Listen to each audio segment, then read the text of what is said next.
Hey. Hey, what was the date last year, the third win? It was December 30th. Yeah. Yeah. That's great. And then, like, you guys have won, I mean, I'm not trying to make light of it. It's crazy, right? Yeah, And you it guys is have great. won 3 or 4. Like, how, I mean, what does it feel like when you put that across your chest now where it's like, okay, like, I mean, this has been a pretty tight or pretty quick turnaround to, like, learn, like, of playing winning basketball? Yeah, I mean, it feels good for sure. Most importantly, we had a rough start, but you know what I'm saying. We stayed engaged, and we want to earn the league's respect more than anything. So, you know, this win feels amazing for us, but we're not satisfied at all. I mean, we're not jumping up and down and celebrating like we won a championship in there. Like, we're hungry to get to Charlotte and continue to do what we're doing, and keep building on this one. Thanks, Kade. Appreciate it. Hey, what up, though, people? Welcome back. Shout out to the 3-5 play-in Pistons. As I look at the teams that are ahead of them in the standings and the teams behind them, and I see how this team, the potential of it, you know what? A little bit more bullish about these Pistons, but I want to be able to get the opinions of one legend, Detroit News Rod Beard. So let's drum roll him in. You guys already know how we do for Woodward Pistons. Hey, yo! Shout out and welcome to the legend, Detroit News Rod Beard. Brother, first and foremost, take it away with Rod's thoughts. Just because my quick thought is just Kade's face when it's set in. Like, what? December 30th? Like, it's 2 months early, bro. His face is like, he was like, what? Man, that is PTSD that he's going through of, like, I don't even remember. Like, he has to ask us, and normally he would know something like that. That's like the one of those things. 3-5, 10th place in the East. I would play the if the season ended today, but I hate that stuff because it's if the season ended today, we would wonder why teams only played 8 games. Why are we only playing 8 games in the season? So we said in the beginning it would be the eye test. Don't measure it by the record. Yep. Look at the eye test and look at how competitive they were against the good teams. And I think I said last week, they haven't had that game where they were down, they got beat down by 30 in the first half, and you were just like, okay, well, let's just watch the rest of this clock go. The Knicks game is really the only one that was just out of reach in the first half, but they've played every single team tough outside of that Knicks game. And that's what you wanted to see. And from a defensive perspective, you can see that there. The pieces are there, the bones are there of what could be. And you're seeing Atlanta. I mean, you got some more winnable games here if you continue to play that way. And that's what you want to see from this team, is that they continue to have this swag about them that we're not that bad. We're not as bad as the record showed the past couple of years. And there you go. Yeah, and you know what? I think that's the last time that the Pistons take the subway to the Knicks game.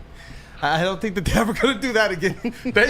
You talk about hitting the court and being completely flat.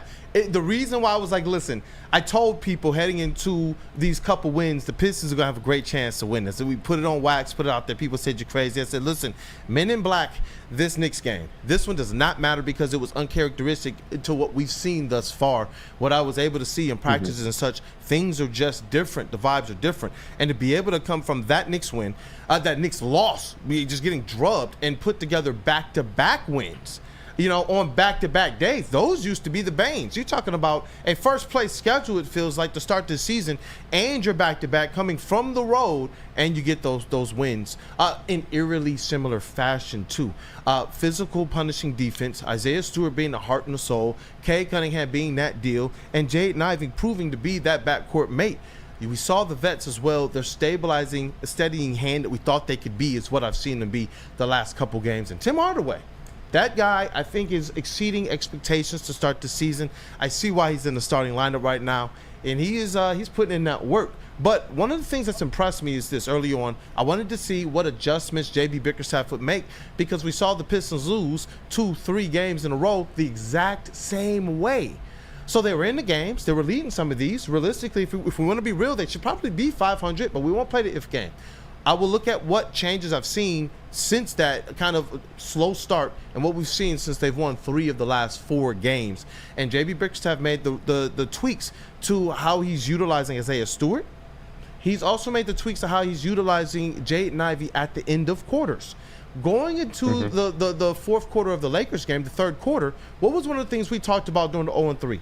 That Kade was planning to complete third quarters. And people said, but you can't pull him out when he's hot, but he's dead in the fourth quarter.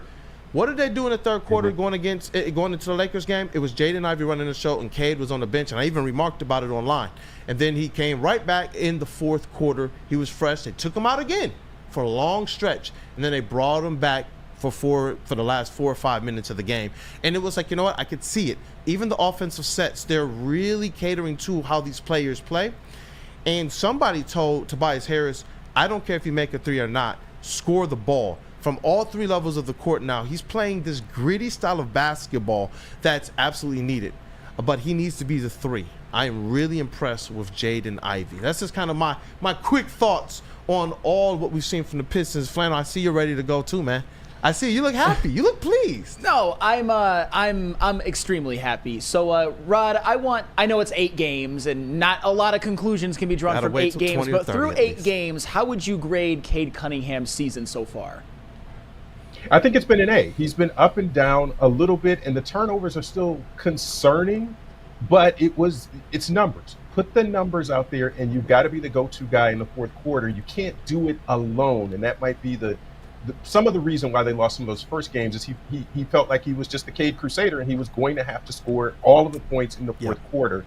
As they balance that out, you can see the results are a little bit different. But 23 points, 6.5 rebounds, 7.5 assists. Those are the numbers that we expect from him. And so I think he's been what we thought. The other pieces around him, when they gelled and the chemistry started to develop, that's when you would see some of this. But this is what we said. You need to get him pieces. You need to get him 3-point shooting for him to be Kade. And what do you have?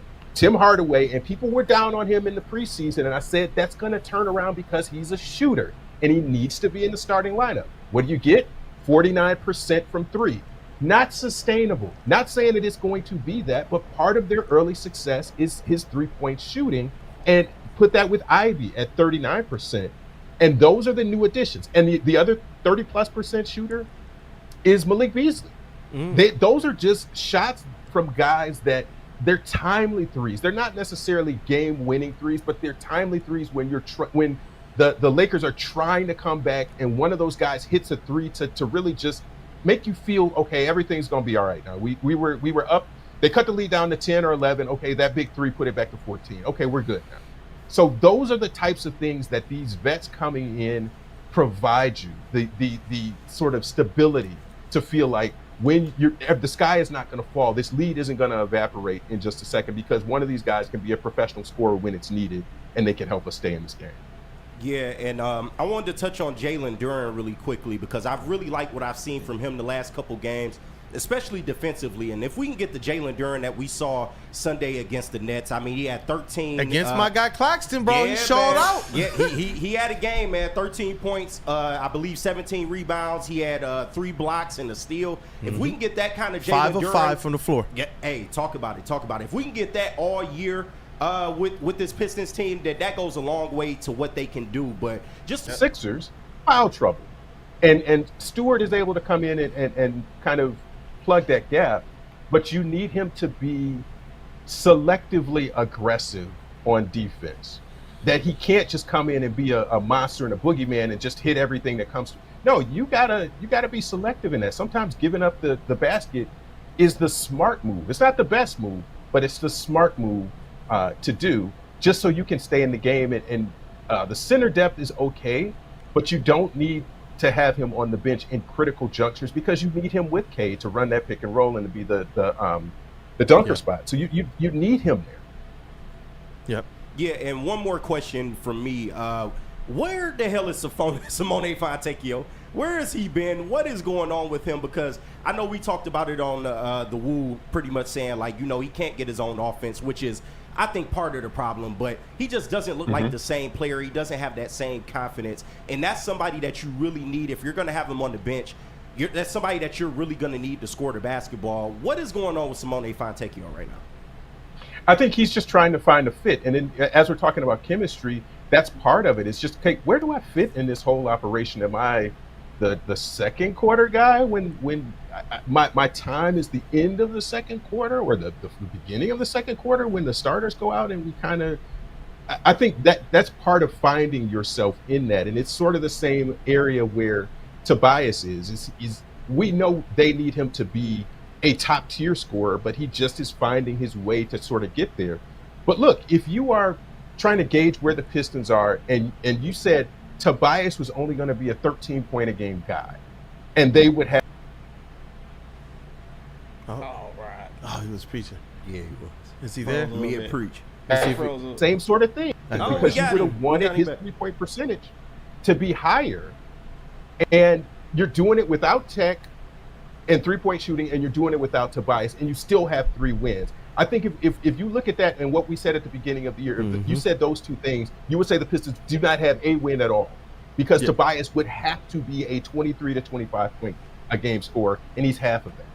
Man, you preaching. I believe that what's changed for Simone Fio over last year is last year he was playing with Kade Cunningham a lot more. This year he's in more bench lineups or in the game when Kade Cunningham is going to the bench.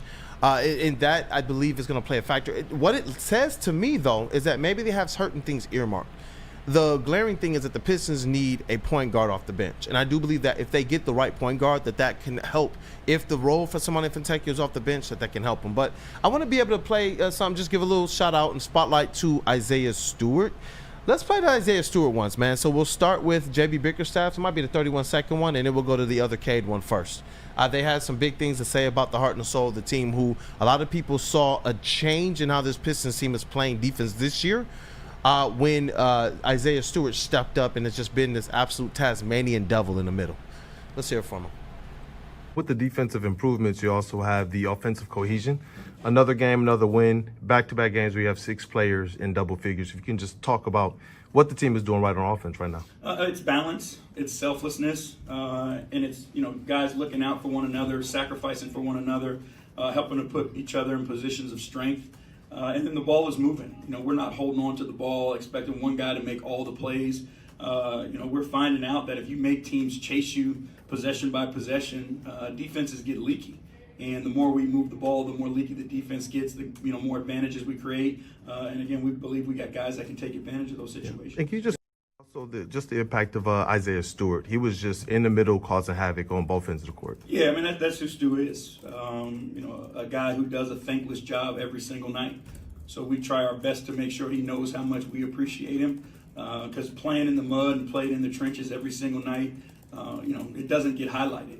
The fact that he sets so many screens for so many people and creates so many opportunities for everybody else on the floor, like nobody writes about that. But we understand how important it is and how much we value it. And talking about just the physicality, can you speak to the impact that Isaiah Stewart has had for you guys on defense and offense? Yeah, I mean, he's been incredible for us. Just bringing that energy every game. Teams hate to play against him. You know what I'm saying? And he's one of the most fun guys you can play with, just because he brings that intensity every night, every practice. And I mean, he's a motherfucker to try to guard on, so or try to score on. So that's the main thing, man. It's somebody that we all love playing with, and he's gonna keep on doing his thing. Kade, dog, do you think the team loves Isaiah Stewart, man? You talk about the heart and soul. No matter where we believe he should be in that lineup, it's clear that he has an impact for this squad. They love him. JB Bickerstaff, man, think about this, Rod. I got scolded for not writing about him, and then cussed out by Kade Cunningham in support of Beef Stew. And that thing, it went, man. Listen, all of us in the meeting room were like, wait, did Kade just cuss at us for Isaiah Stewart?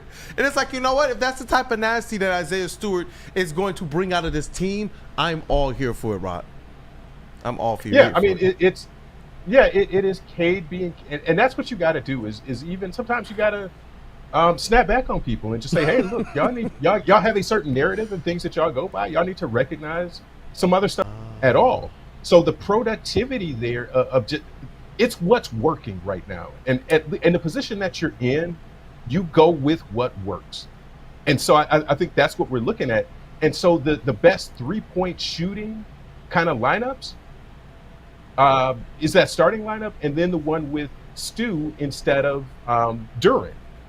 So you're setting up your opportunities. You have to be a 3-point shooting team, and they shoot 65% when they have Stu instead of Duren, and then with Duren they're shooting 41%. Those are two of the best groupings of the 5-mans that they have. They're kind of minus in both of those. They don't score. They're not really ahead, but you've got to figure out a way to create those 3-point opportunities. And we talked about Hardaway at 49. We talked about Kade at 38. Those guys have to be your scorers, and you've got to be able to make those 3-point shots within that offense. And no matter what combination you have, they're making those shots.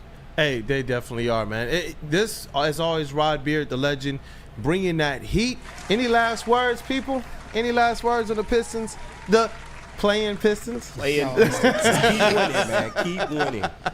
Just keep winning. Week by week. Week by week. Yes. You just got to keep chopping wood, carry water. Just every week continue to do that. That's a word. That's a word. And you know what? Shout out to the rookie, Ron Holland, as well. He just continues to find ways to make a difference. I know a lot of people had some doubts about the draft class, but he is very, very bullish on what he can do. Looking forward to what he can bring as the season goes on. But, hey, we got to get back into the rest of the lineup. Thank you again to Rod Beard, sports editor-in-chief over at the Detroit News. Definitely check out their work, support what they do. Great people and good professionals as well, man. Thank you, Rod, for your time today. Appreciate it. Good Wednesday, guys. Yeah, definitely. Thank you. We know it's Wednesday because the legend is on with us. Go ahead, people, smash that like button for the legend, for the Pistons, man. I love when I'm able to take the shots like this, and it's like Pistons win across the back. Like Flannel said, just keep winning. All right, let's get into this next segment then. Absolutely. Tell us about Caesars, JB. Oh, speaking about